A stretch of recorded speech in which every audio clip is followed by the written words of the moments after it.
Hi folks, Padre Phil here. I can't think of a better way to introduce today's subject than by this little story. A man was lost at sea in a sailing boat. He had been becalmed for days. There was no wind and he wasn't going anywhere. Then he had a bright idea. If he could just push the mast of the boat enough, then surely he could get the boat to move. So with all his weight and all his effort, he succeeded in making the sails shake, and the movement he induced caused ripples on the calm sea.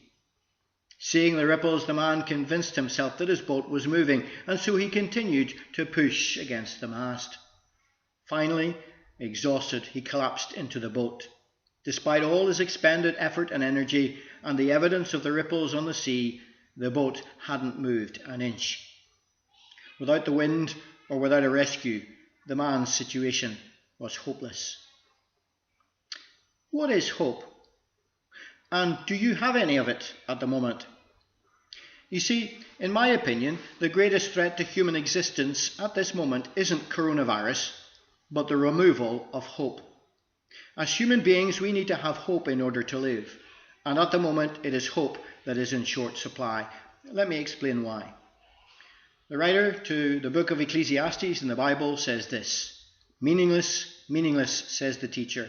Utterly meaningless. Everything is meaningless. I have seen all the things that are done under the sun. All of them are meaningless, a chasing after the wind." I genuinely feel that at the moment there is a great deal of chasing after the wind going on. Collectively, as human beings, we appear to be pushing against the mast of life, creating a few ripples here and there, and then convincing ourselves that we're making progress, when actually the evidence suggests the opposite, suggests that humanity is actually worse off now than it has been for generations. A global economic crisis, a pandemic, a climate crisis. These things don't convince me that our circumstances are getting better or that I should have hope for the future. The exact opposite, in fact.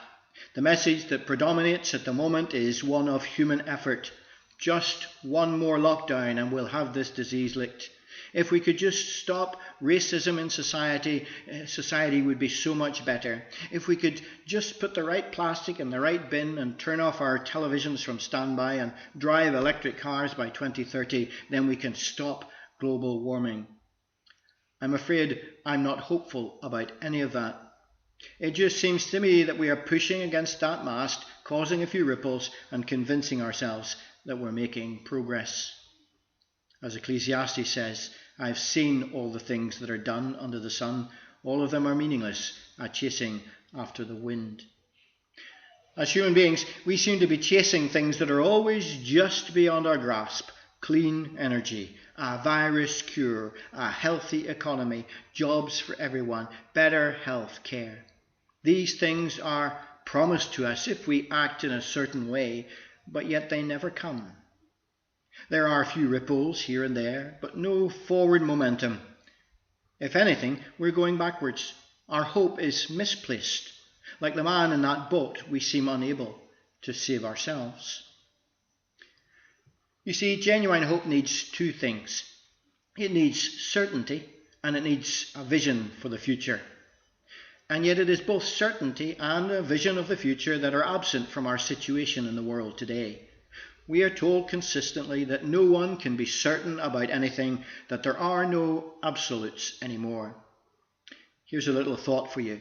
The next time someone says something like, "You can't be certain," reply, "Are you sure about that?" and see how they answer.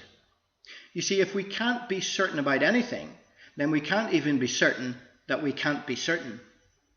If there are no absolutes in life, then life itself is meaningless, and hope is no more than a chasing after the wind, a mere desire to have good things happen to us in the future, but without any power to succeed. Hope needs certainty, but it also needs a future vision. There is no hope without a realistic idea of where we want to go. It's unfortunate that many of the social justice movements currently in our society, while claiming to have legitimate arguments, actually have no idea, and even worse, no agreement on where they want to go. In fact, many of those movements who join together in protest actually oppose each other in vision. It's not hope that unifies people today, but anger and frustration. We are being told that 2020 is the year of the great global reset, and that would be fine if we could all agree on what that reset, what that new normal, should look like. But we can't. We have no future vision. We are divided and polarized. Humanity is set against itself at every level. Our hope for a better future is no more than a chasing after the wind. The Bible tells a different story of hope, however. Isaiah chapter 9. The people walking in darkness have seen a great light. On those living in the land of the shadow of death, a light has dawned. For unto us a child is born, unto us a son is given, and the government will be on his shoulders. And he will be called Wonderful, Counselor, Mighty God, Everlasting Father, Prince of Peace. Of the increase of his government and peace there will be no end. This is the Christmas message. Everything this world is not, God is. He is hope. He is certainty. He is our vision for the future. Christmas is the greatest time of hope because in the birth of a child laid in a manger, we see rescue. We see God sending his Son to save humanity from itself. It's not vaccine producers like Pfizer or AstraZeneca who have the power over life and death. It is God. It is God who created all life with a purpose and who made and sustains even the climate. It is God who determines the future because he is the only one with the power to bring the future into being.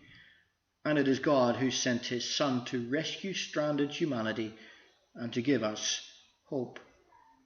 Hebrews chapter 11 says, faith is being sure of what we hope for and certain of what we do not see.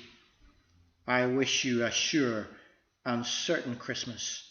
A Christmas that is full of hope for a future that only God can and has provided for. Merry Christmas. God bless. Ta-ta for now.